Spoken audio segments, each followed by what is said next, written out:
I'm obsessed with the concept that verdicts are predictable, the amount. I do believe that to be true now.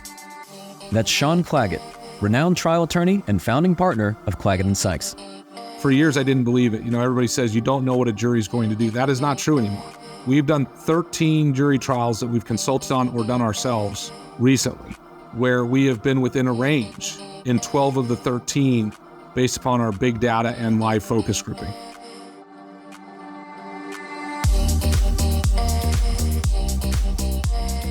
I'm Michael Mogul, founder and CEO of Crisp, the nation's #1 law firm growth company.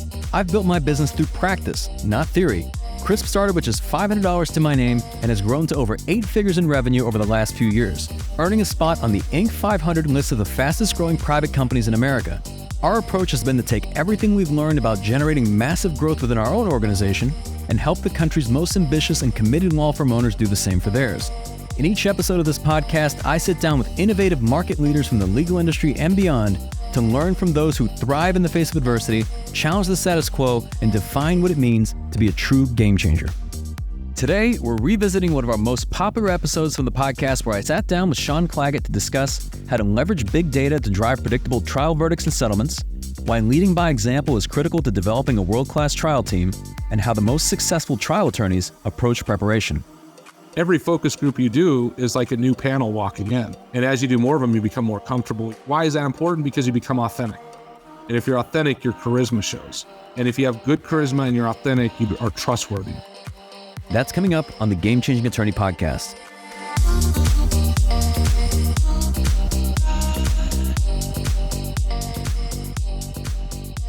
Before we begin today's episode, I want to remind you that we aren't beholden to any sponsors or run any ads on this podcast. This allows us to present all of our episodes raw and unfiltered. I'm not going to push any made-to-order meal services on you or try to save you any money on your car insurance. That being said, I have one small request. If you receive any value from this podcast, please give it a 5-star review. Pay the fee so we can keep this podcast free. Sean Claggett is one of the most recognized plaintiffs' attorneys in the nation. As a result of his numerous 6, 7, and 8-figure verdicts, he's become an influential voice in the legal industry and often takes on the difficult cases that most other attorneys pass on. I began our conversation by asking Sean what drove him to become a lawyer. I was in junior high school and I got accused of something I didn't do and got me kicked out of school. So I was expelled and it was a miserable experience. And I ultimately was like, look, this is wrong. This doesn't feel right that somebody can just make an accusation and that's the end of it. And there really was no due process with the school district. And ultimately, my family, who could not afford it, had to hire a lawyer to intervene on our behalf and ultimately got me transferred. I was allowed to stay in the school district, but I had to go to a different school, which I still thought was completely unfair. And so that really drove me to want to be a lawyer. We were pretty blue collar growing up. And so there just wasn't lawyers. And so that's what drove me to do it. I didn't know really what I wanted to do in the law, other than I thought that if somebody could be accused of something and get in trouble for it without I didn't know what due process was back then, but I knew that, hey, why isn't anybody listening to me? Why doesn't my side of the story matter? So I became very passionate about that. I knew I was going to be a lawyer at that point. So curious, there's 2 sides to this. There's obviously the integrity piece of wanting to make sure to deliver justice, but what were you like as a kid? Because when you don't have to share as much of what were you accused of, but were you somebody kind of went against the grain at any point? I got in lots of fights. I would fight bullies. It's always, I was always protecting other kids, would get me in the fights. So that was always my personality. If I saw somebody picking on a kid that couldn't defend themselves, I wasn't scared to just go throw down and get in fights. So I was constantly getting suspended for fighting, which was just who I was up until about 10th grade. I think that probably best describes me. I was friends with everybody. I just didn't like seeing kids that couldn't protect themselves get, picked on. It really bugged me. What really bothered me, where I would always, we had kids that had special needs at our school. And if I saw anybody messing with them, I would just let loose. I'm like, why are you doing that, dude? You think you're a tough guy because you can pick on a kid that can't defend himself? And then, of course, back then, I didn't have as good of logical reasoning, so I just reasoned with fist. It's interesting. It's like the way you handle conflict in your early childhood versus how you handle conflict today, I imagine the way you do it today is probably much more impactful. The idea of somebody getting bullied around and pushed around still drives me crazy. It bugs me at a core level, and which is why I feel so fortunate to do the work we do and to be able to help people that really have no access to justice. If we didn't do what we did, if we didn't do contingency work, there'd be no access to justice, and big, huge corporations would completely and utterly control and destroy this country, and they'd have no problem doing it. What does it really come down to, right? Those huge corporations is to make a very few people very wealthy at the expense of everybody else in society. And that drives me nuts. I have no problem with capitalism. I love capitalism, but you got to be responsible. And if you're hurting people, own up, step up, do the right thing. I'm curious. Before we were talking, before the podcast started, I know you're in Vegas now. You went to school at UNLV. What got you to Vegas? Of all places you could be in the country, how did you get to Vegas? Yeah, so grew up in Idaho, Twin Falls, which was tiny at the time, and then moved to Boise, which was still relatively small. I grew up near a dairy farm, probably when I was about 8 or so. My dad had a business that went belly up, and he moved to Adak, Alaska to trench cable for the military. And then that didn't work out. And then we basically were broke. And my dad moved to Las Vegas because Vegas had a better economy than Idaho, and got a job selling trenchers, like backhoes and what have you. So, and then ultimately when we could sell the home in Boise, which took about a year, we came down to Las Vegas when I was going into 4th grade. That's how we got here. And I got to tell you, when I moved here, I'm like, I'm leaving. I hate this place. It's hot. We moved here in August. It had to be 110 degrees, and I was miserable. Coming from Boise, where I could ride my bike, go fishing in the river, fishing at the local ponds. It was just, I think culture shock is the best word. And I'm the middle of 3 brothers. So there's 3 of us. I'm the middle. And 100% I was going to be the first one to leave Vegas. I'm the only one left. My older brother lives in Tucson. My little brother lives in North Carolina. And I stayed in Vegas and absolutely love it. It's interesting. Most people, they could do 2 days in Vegas, maybe 3 days tops. What is it that you love about it? If you can learn to live in Vegas, you can live anywhere because you have to take moderation is key. It's funny because when people come to visit Vegas, we call it the Vegas flu. They come out here for the 2-3 days. They go so hard, they feel sick for a week. That's the Vegas flu. And so we like that for the Golden Knights. When the visiting teams come in, they're a little sluggish. We like that. But Vegas is fantastic. I mean, literally from my house, I can be in the mountains at 8,000 feet elevation. And when it's 110 in Vegas, it's 72. And in the wintertime, it snows and it's beautiful up there. And 35 minutes the other direction, I could be at Lake Mead or the Colorado River. 20 minutes from my house, I could be at Red Rock National Recreation Area, which has some of the most beautiful mountains and climbing areas in the world.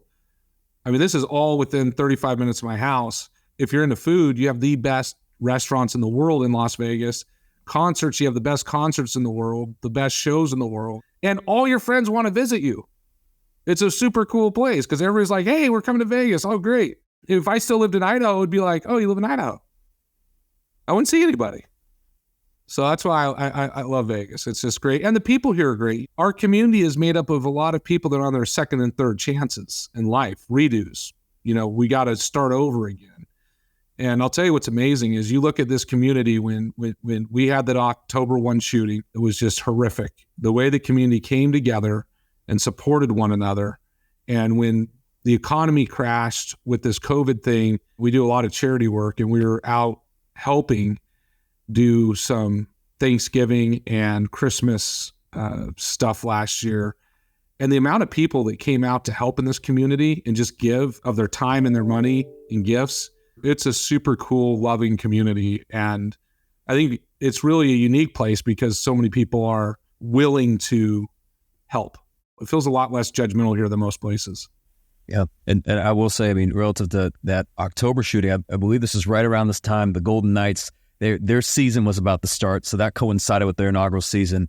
and just seeing the way the community rallied around this. You see this now with all professional sports teams in Vegas, even the Vegas Raiders and so on. They've got packing out the stadiums. Like, if you've been to a Golden Knights game, for someone who hasn't, I strongly recommend it. I'm a huge Golden Knights fan personally, but just the level of support in the community, you could really see it. So it seems like that's very unique to Vegas. Oh, it is. I mean, you drive around town, you will see thousands of license plates that are Golden Knights. I mean, it's crazy. I mean, this town is crazy about the Golden Knights. I've been to all kinds of sporting events around the world, and World Series and Rose Bowls and Super Bowls. I'm a big, huge sports guy. That first game at home after the October 1 shooting was probably the one sporting event I can never forget, because we came out and we just started scoring. You had no idea how this team was going to be. It was new. And at the game, very few people had Golden Knights stuff on. People were still kind of like, what is this? Within a week, everybody in town owned Golden Knights something.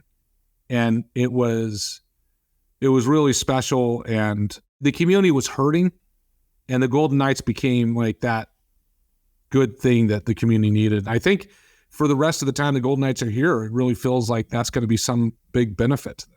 I want to talk about just leadership. I've heard you say before that like leaders lead by leading. Like, what do you mean by that? And what do you believe makes for a great leader? It's funny. I teach law practice management at the law school at UNLV.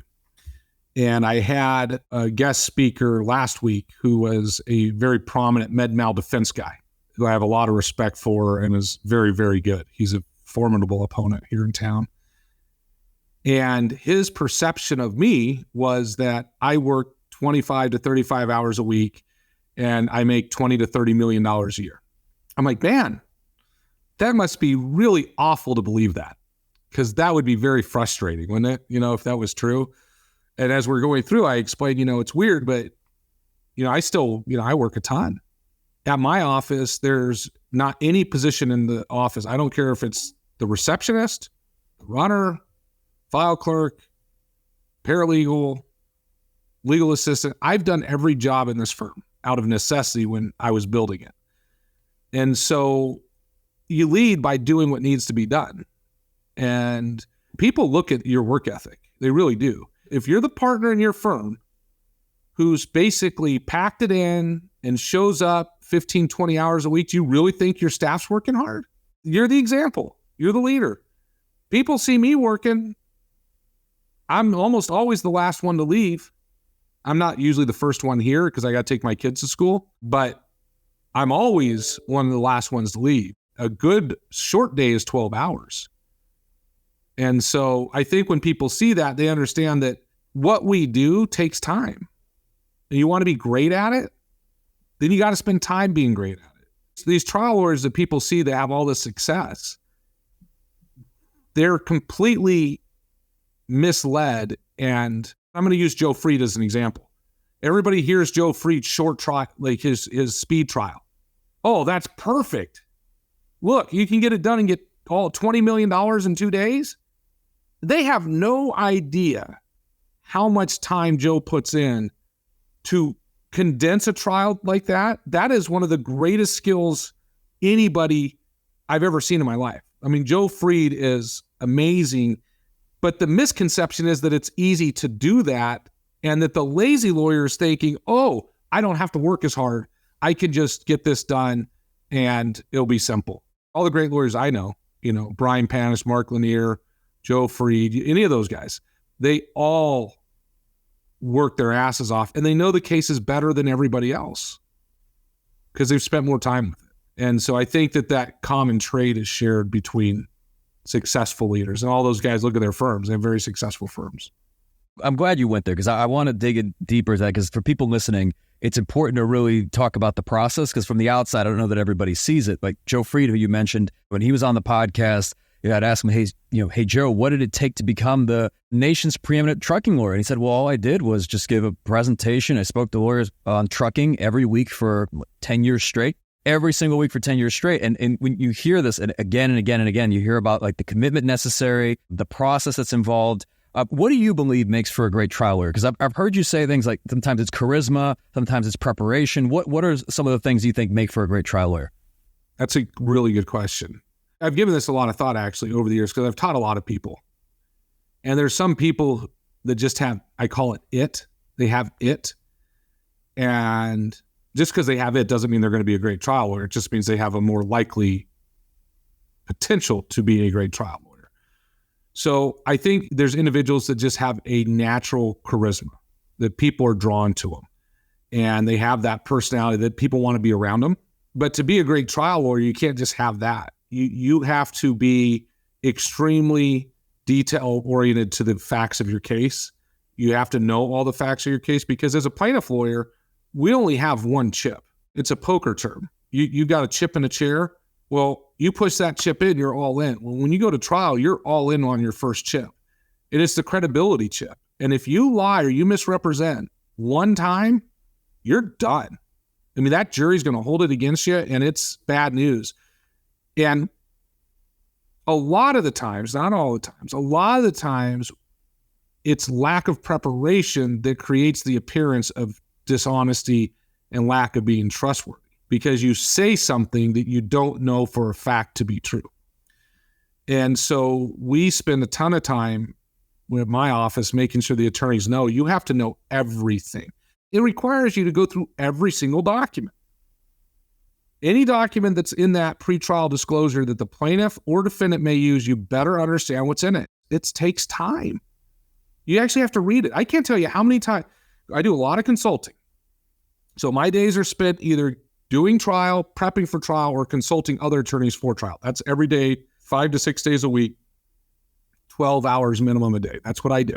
I can't tell you how many times attorneys come in and they have no idea about the facts of their case. They're completely unprepared and they're coming to us to help them. And I'm like, how do you expect us to help you if you don't even know your facts of your case? And it happens all the time. And here's probably the biggest thing to being a great trial lawyer: reduce the number of cases you have. Most plaintiff lawyers have way too many cases in litigation. Our firm averages about 8 cases per lawyer, which is about all a lawyer can really do. You get to 10, 12, you're pushing it. The average plaintiff firm, their litigation attorneys have 50, 100, 150 cases in lit. Good luck. Which of those 150 clients are you going to not screw? 2, 3 of them maybe? The rest of them, you're just like, oh, well, sorry about that. We couldn't actually dig in on your case. It's really an unfair thing to do to those clients. So that's the other thing. I think what makes a great trial lawyer, have the time to spend on it. And then something that's really important that I preach to my own attorneys and all my law students is, as a lawyer, you are a commodity, period. Don't kid yourself. You can invest in yourself as a commodity or you cannot. And I use the analogy of, imagine a kid that grows up playing golf and he works every day. He goes out on the range every day and he practices. And then he goes into high school and he does well, but he practices. Then he gets a full ride to college and continues to practice. And then he finally gets his PGA card. He gets his ticket. He's like, man, I made it. And then he stops practicing. And a year or two later, he loses his card. He's out and everybody says, what a waste of talent. That example, you're like, no, who would do that? That's crazy. Well, 95% of all lawyers do that. It's exactly what they do. They get their license and then they take CLEs that aren't meaningful, don't improve themselves, and they're 10 years in, and candidly, they are slightly better than they were 10 years ago, but not substantively better at any real skill set. And so that's a problem. And so invest in yourself as a commodity, I think, is a huge reality that lawyers need to accept. When you do that, you start to become a great lawyer because as you're learning from other great lawyers, you'll see, hey, that might work for me. And you start putting together a tool chest that has all these different tools, and some of them will work for you. Some of them, they just won't. They don't fit your personality. And so you end up in a position where you become a better trial lawyer. And then the last thing I will say as to become a great trial lawyer, you got to do focus groups. You got to do lots of focus groups. We don't get into trial nearly enough today to be effective trial lawyers without focus groups. Our firm does probably 200 focus groups a year, 4 or 5 a week. I myself do about 100 focus groups a year. I've done over 800 of them over the years. So that's a really critical thing, because when you do those focus groups, what's fascinating is the unintended consequence of focus groups is you become really, really good in front of a jury because you necessarily have to, because that's what you're doing. Every focus group you do is like a new panel walking in. And as you do more of them, you become more comfortable. Why is that important? Because you become authentic. And if you're authentic, your charisma shows. And if you have good charisma and you're authentic, you are trustworthy. At what point do you know that you're ready? Like, at what point is it that you kind of go for not prepared enough to ready to take a case to trial? So I never feel 100% because I always feel like there was something more I could do. It's always this like sinking feeling in the back of my head. But when I know I'm ready is when I've read every deposition, I've prepared every question that I intend to ask, at least initially. And we always are ready with our opening statement and our jury selection, usually several weeks out, because we then test it in focus groups. And we also use big data. So we use big data to help prep us.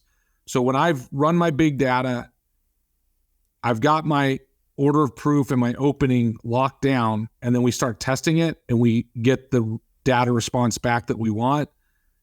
That's when I know at that point we're ready, and we know most likely we're going to win unless something crazy happens at or during trial. So we feel pretty good at that point. And when I say test my voir dire and opening, for most trials, we'll do 3 or 4 focus groups where I run a voir dire and then an opening statement and then a debrief. And we test it to see that it's working without getting too technical. There are certain things we look to test that's working. When you were saying earlier, just the level of preparation necessary that you also come into the courtroom and every time you still feel like there's more you could have done. I am curious, were you always this way, or was there something that happened, like some experience in the past where you had to learn the hard way that now has kind of led to you now being almost wanting to over prepare? Yeah. So the very first plaintiff personal injury trial I ever did, I had done criminal defense trials. I had not done plaintiff personal injury. I didn't even realize you got a rebuttal close as the plaintiff because I was so used to being the defendant. And this was a rear end crash. My lady got rear ended. Now my client had died. So I was just doing the trial to do it because it was basically a free trial to kind of learn. And I wasn't prepared. And I wasn't prepared because I was lazy. I wasn't prepared because I didn't know how to be prepared. It was very different. But I will tell you, when I lost, that jury came back and gave a defense verdict on my client got rear-ended. How you lose that case, I don't know, but I did it. I found a way to lose a case where my client did nothing wrong.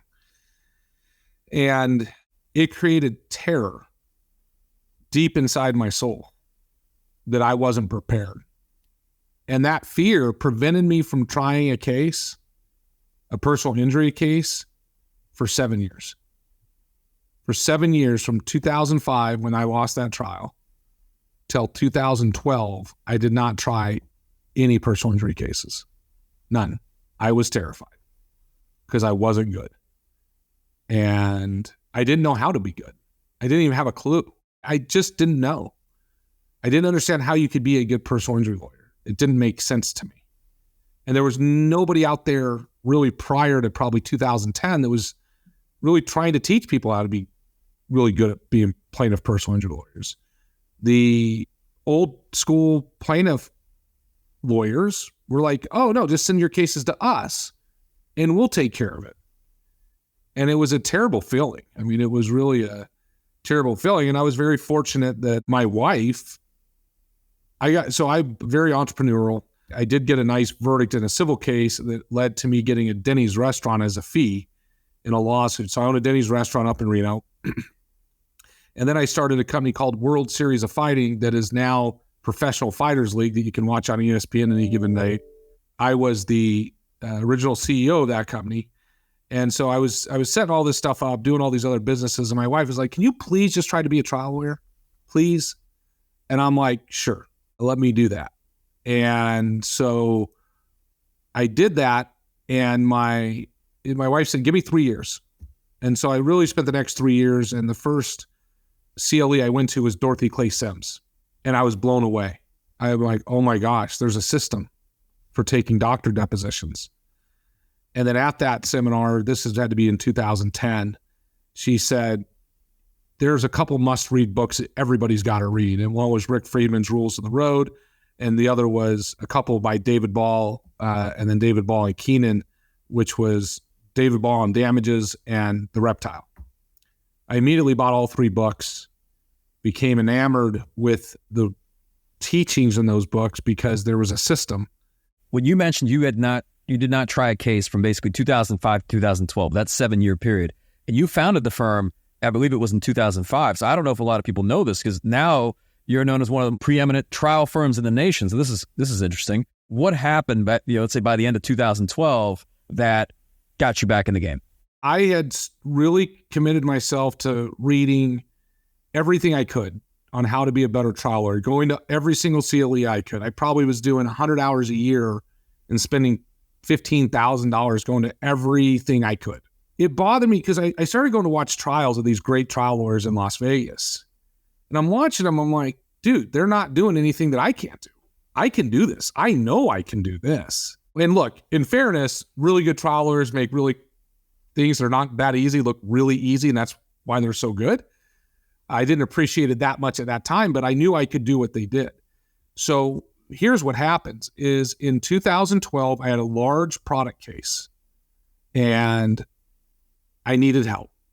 I was a little bit over my head, at least in my own head I was. And the judge was making some bad rulings. And so I went to a very prominent attorney here in Las Vegas and said, will you co-counsel the case with me? He says, sure. He was in the case for roughly 6 weeks. And I told him, I go, look, I don't need you to negotiate the case. I can negotiate the case. Your job is to try the case. I go, so that was our deal. I had his word. I thought his word was good.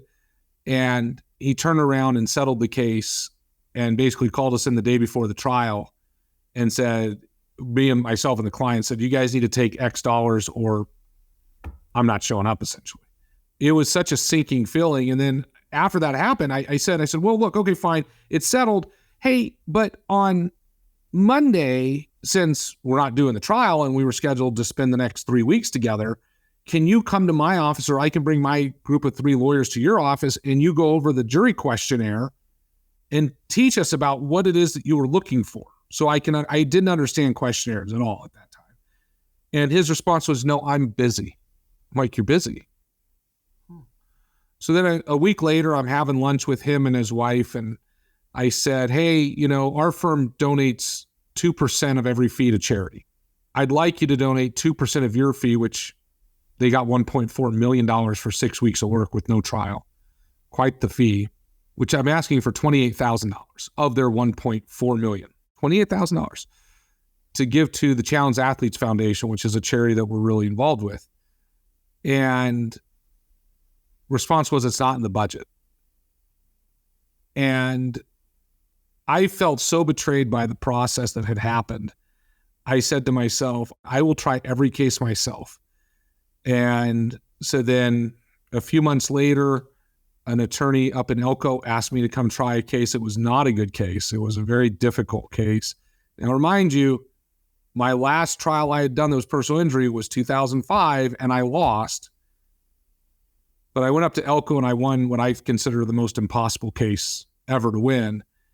And then I started doing all kinds of personal injury cases and winning cases. Like the case that really, I think, put me on the map nationally was the Lowe's case, probably about 5.5 years ago now.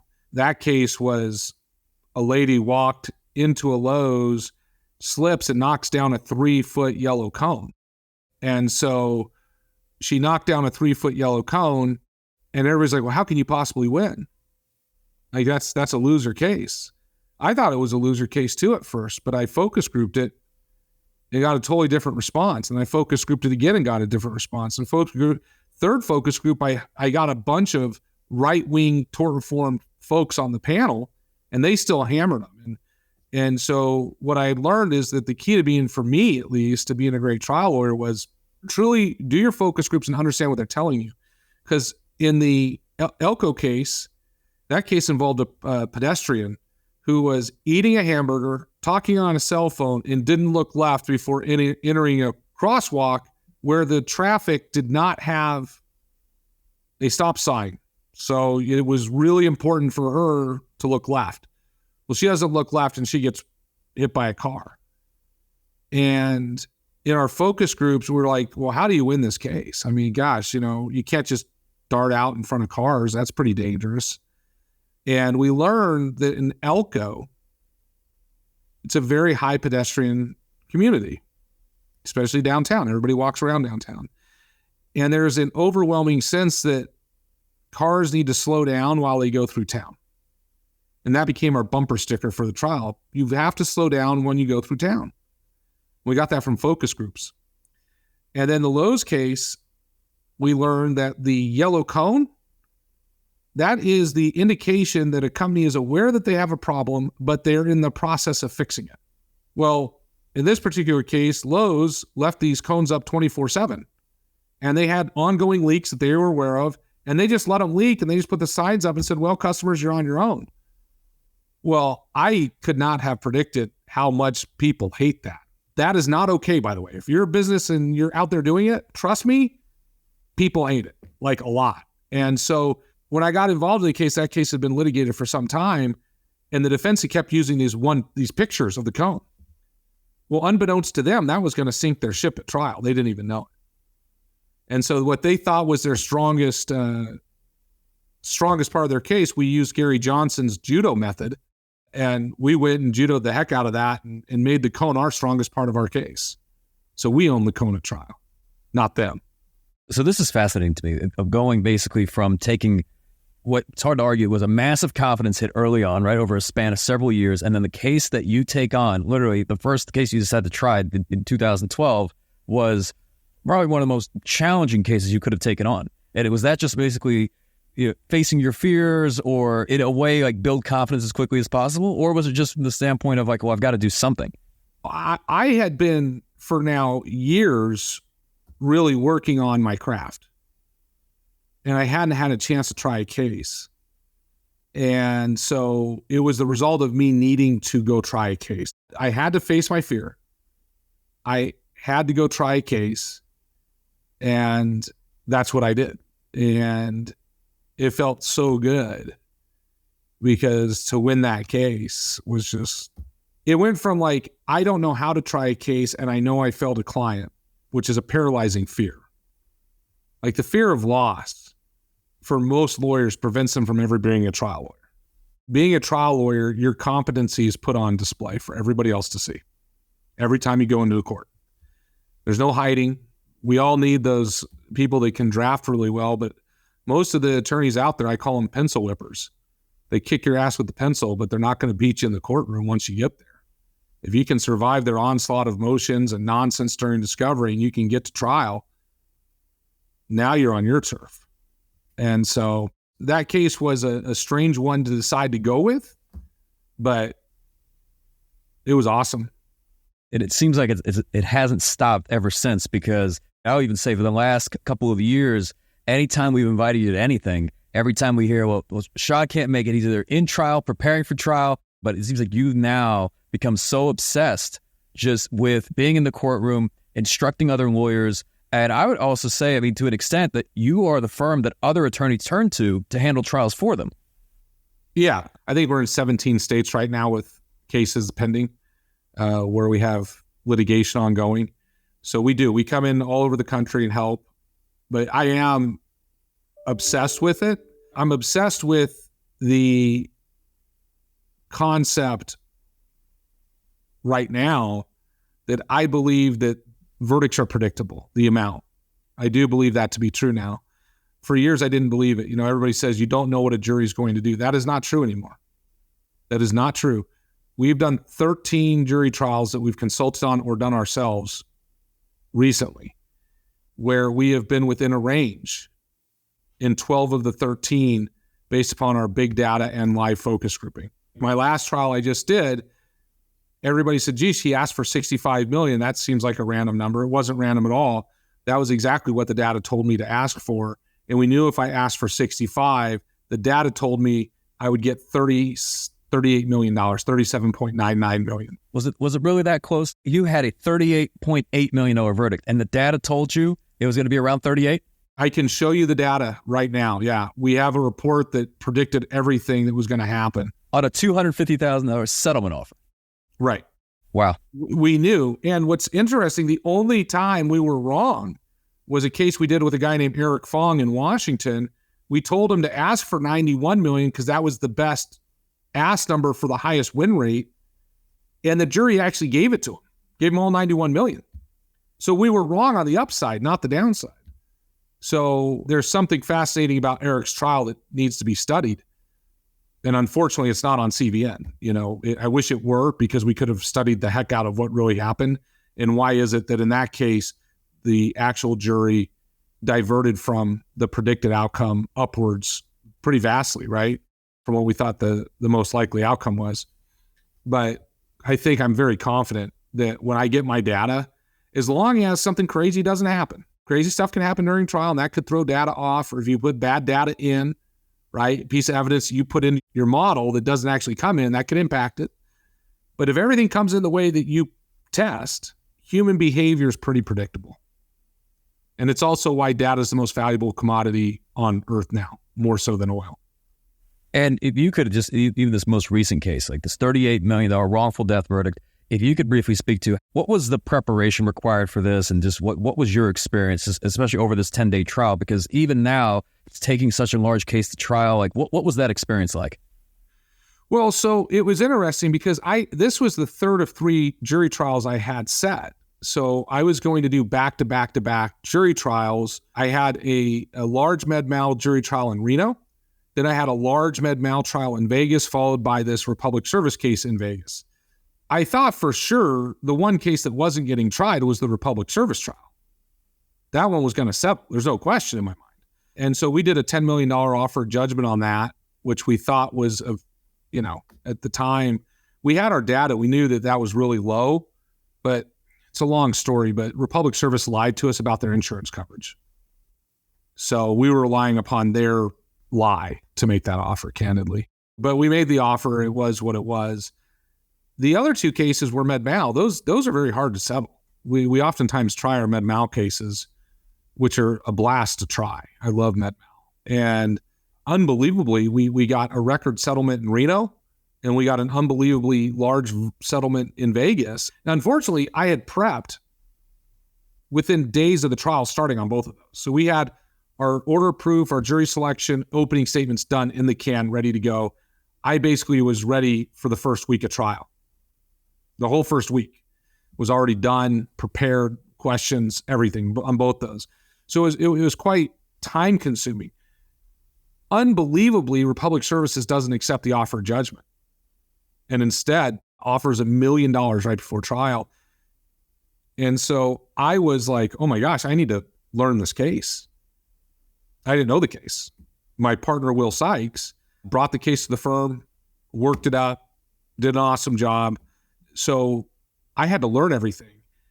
And I'm like, dude, there's like 26 depots. It wasn't a small case. And so I'm like, in the month before trial, 3 weeks before trial, all I'm doing is reading. I'm going through documents. I'm going through depositions. I'm going through expert reports. I'm creating the opening with Jordan Logan in my office, who is a genius at PowerPoint and creativity for openings.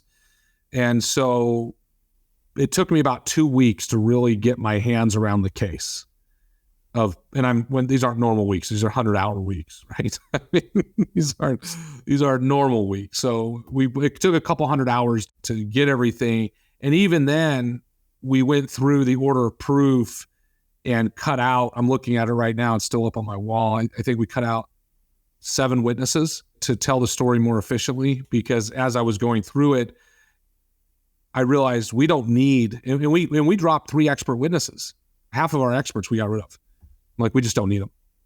And that's always a hard thing to do, right? Because you spend the money on these experts, you think you need them at trial, but if your data is coming back telling you don't need them, what are they adding? I mean, the only thing that does is give the defense some fodder, because the reality is a good defense lawyer or a good plaintiff lawyer will make way more headway with an expert than anybody else in the case, because you can make them look really bad. And it's not hard to do. And so I think the less experts, the better. And I'm always shocked when the defense gives me the experts they give me to mess with, because they're always terrible. What's it like? I have to ask, like, you get a verdict like this, let's say 38 million. It's not the first 8-figure verdict you've had, probably not the last, but just what is that like moment you get it? And then what's it like in the days afterwards, right? Is it something where you're now chasing the next one and seeing what do we have coming up next? Do you take the time to enjoy the moment at all? Like, what, I guess if you could speak to that. Well, I will tell you that generally speaking, I have a very weird emotion about verdicts. The amount of time that you put in and the process you put in and the relationship you develop with the clients. I ended up becoming very close to the clients over the month or so before trial. I was at their house constantly. I was at the grave at the gravesite of Jasmine, our little girl. I became friends with them. It's an awesome family. It's awesome. And so you develop this relationship, and the emotion that goes into that trial, when it's done, win or lose, it's a real down. It's like an emotional low. And it's hard, like, because everybody expects you to be happy. But it's a weird, I can't really explain it emotionally. And in this particular case, we weren't happy with the result. Like, we were happy with the compensatory result because we knew that was most likely going to happen, but we should have gotten punitive damages. And that's an issue that still, we've got a motion for a new trial on that.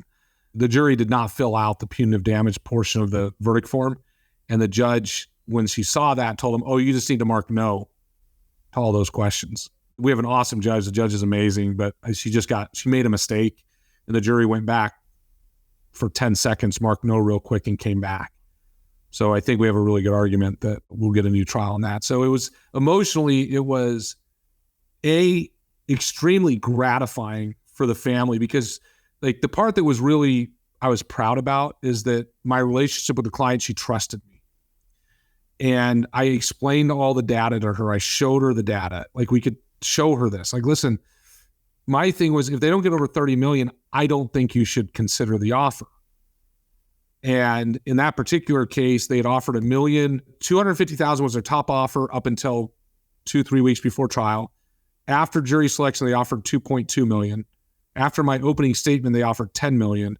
And at the close of my evidence, they offered $15 million. And I talked to my client each time, and she's like, nope, if you think it's 30, then it's 30. And so it feels very good to know that my advice to her was right. It's a very good feeling. So that part of it was awesome. And then the part that I really enjoyed was just hugging every member of her family. And then we immediately went to an awesome Mexican food restaurant and celebrated with them. And that makes me happy. And it makes me happy to know that the courage that it took for the mom to fight, which couldn't be easy. I can't even imagine being a non-English speaking mom in a situation where your daughter's died, where the cops are saying it was your daughter's fault, or public services saying it was your daughter's fault, and then having the courage to fight through that, and then trust the relationship we developed to trust us enough to get her to the right number. That's pretty cool. And it's always interesting to me. I think sometimes from the outside looking in, when large verdicts do make headlines, and I'm sure there's a lot of lawyers out there that hear this and they say, wow, that's a lot of money. But it sounds like it's not the money that's driving you. So Sean, what's driving you today? I'm somewhat in a fortunate position that I don't need to do this anymore, right? Financially, I could stop today and live every part of my life just fine. I reflect on this quite frequently, actually. And I talk to folks that have more experience than me and more time in this business than I do. And every trial you do, it's a huge commitment. I mean, it's a commitment of time. It's an emotional commitment. You're allowing yourself to open up, and it is so hard. I mean, I cried a lot in this last trial because I really got to know the loss and the pain. And I remember being at the gravesite of Jasmine with her mom and her sister. Doing what we do takes a toll on you emotionally, and candidly, I think if you're a plaintiff lawyer, you're not in some form of therapy where you can talk out these emotions, probably a mistake. But every time I take on the next case, it's vindicating the right of somebody who never wanted to be there to begin with, right? And thinking about what they go through, it's like, oh, I didn't want whatever the next case is. Like we have a case up in Elko coming up, a med mal case here in a few weeks that we're going to go try. We have a CEO of a credit union who was coming out of a restaurant and a drunk driver hops up on the sidewalk and hits him and he gets pretty hurt. He goes to the hospital. He's going to live. He's fine. And then the hospital, knowing that he just ate a big dinner, has paramedics come in to take him to the University of Utah, and they decide to intubate him on a full stomach. Well, this guy didn't want to die. That wife and kids didn't want to lose their husband and dad. And then you see the way that the defendants defend the case. And it drives me crazy because they lie and they cheat, and it's getting worse, right? The defense bar is getting worse. What they do is getting worse. And then it drives me to the point where, like, I can't ever imagine not doing this because it's wrong. And there's right and wrong. I see that in what we do. And I really do believe at the end of the day, we do make the community safer. There are industry changes that happen because of what we do. And so that's why I do it. And then when I see a family start a charity in their kid's name, and so that memory of their loved one lives on, because people always ask, they get that call, who is Jasmine? Oh, let me tell you about Jasmine. That's awesome. So yeah, I mean, it's a weird thing, but the money isn't the driving. I don't even really think about that at this point. And I will say, I mean, because I know you spend a lot of time working with other trial lawyers, putting out a lot of educational content for them, inspiring them. Like the work that you do is important. I recall a podcast we did with Robert Bilott, and we were talking about that case. And I asked him at the end of this, I was like, so what can be done, right? Because you still hear about these large corporations, and so much of this is always so much ongoing. And he said, well, the best thing you can do is educate and inspire other people so that you can continue to make a greater impact. So this being the Game Changing Attorney podcast, as we come to a close, I have to ask you, like, what does being a game changer mean to you? Well, I think the biggest thing for me, is to not monetize your knowledge to other plaintiff lawyers. I'll never monetize it. I'll always give it away for free, because I agree, the more information that we can give to other plaintiffs so that they can be successful, that's when you start to effectuate change. If AIG has to pay me $20 or $30 or $40 million on a case, so what? If they've got to pay $20 or $30 million to 200 lawyers, they're going to go in and fix whatever the problem is. They're going to start addressing it. But it can't be done by one lawyer. And so I've always been very adamant that I'll never, ever charge for teaching. I just won't do it. I believe we owe it to each other to share our knowledge with one another freely and openly, and to honestly try to help each other. There's plenty of business out there. If you're worried about your business, then you're in the wrong field, because the more you help people, the better. And I'm a big believer in financial karma. If you do the right thing for the right reason, you'll be taken care of. Don't worry about it. Money will find you in the end. I live my life that way, and I'm proud of it. You know, I'm very proud of the fact that I think we've impacted certainly the bar in the state of Nevada. I can say that confidently, that I'm so proud of the lawyers in our state and how many of us do jury trials here. It's so cool. At any given time, you can walk up and down the hallways and you've got 4 or 5 personal injury lawyers going at it, you know, fighting for their clients and getting great results. I hope you enjoyed revisiting this episode of the Game Changing Attorney podcast with our guest, Sean Claggett, and have gained new insights from our timeless conversation.